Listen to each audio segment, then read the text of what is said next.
আসসালামু আলাইকুম এভরিওয়ান, সবাই কেমন আছেন? আশা করি সবাই ভালো আছেন। আমিও ভালো আছি। আজকে রান্না করব কাচকি শুটকি ভুনা। প্রথমে পেঁয়াজ, কাঁচামরিচ ভেজে নিব, তারপরে দিয়ে দিব পরিমাণ মতন রসুন। রসুনটা ভেজে দিয়ে দিব কাচকি শুটকিগুলো আগে থেকে ধুয়ে পরিষ্কার করে রেখেছিলাম। সবগুলো দিয়ে দিব, দিয়ে ভালো করে নেড়ে চেড়ে ভেজে নিব। যখন কিছুটা ভাজা হয়ে যাবে দিয়ে দিব পরিমাণ মতন লবণ।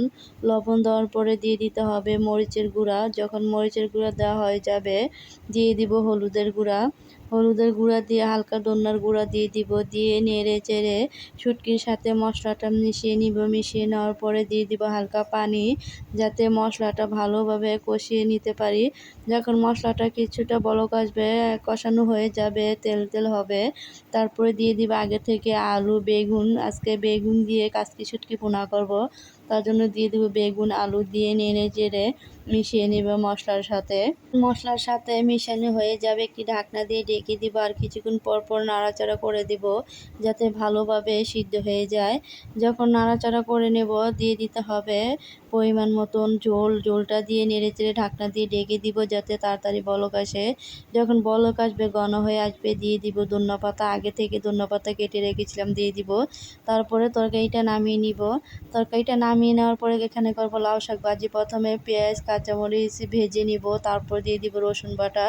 রসুন বাটা দিয়ে দিতে হবে পরিমাণ মতন লবণ, হলুদ দিয়ে ভালো করে নেড়ে চেড়ে মিশিয়ে নিব। তারপরে হালকা পানি দিয়ে কষিয়ে নিব। মশলাটা যখন কষানো হবে দিয়ে দিব লাউ শাক আগে থেকে ধুয়ে রেখেছিলাম, দিয়ে ভালো করে নেড়ে চেড়ে মশলার সাথে মিশিয়ে নিব। মিশিয়ে নেওয়ার পরে একটি ঢাকনা দিয়ে ঢেকে দিব, যাতে শাকটা ভালোভাবে সিদ্ধ হয়ে যায়। যখন কিছুটা হয়ে আসবে নেড়ে চেড়ে দেব। নেড়ে চেড়ে দেওয়ার পরে ঢাকনা দিয়ে ঢেকে দিব, যাতে ভালো হয়ে সিদ্ধ হয়ে যায়। যখন সিদ্ধ হয়ে যাবে নামিয়ে নিব শাকটা। তারপরে করব বেগুন ভাজা। প্রথমে হলুদ, মরিচ, ধনিয়ার গুঁড়া, গরম মশলা দিয়ে মেখে নেব। তারপর একটি কড়াই বসে তেল গরম করে এক এক করে দিয়ে দিব।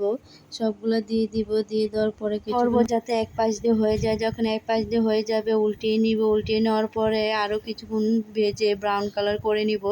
যখন ব্রাউন কালার হয়ে যাবে, ভাজা ভাজা হবে, তারপর নামিয়ে নিব। সবাই ভালো থাকবেন, সুস্থ থাকবেন। আল্লাহ হাফেজ। ধন্যবাদ সবাইকে।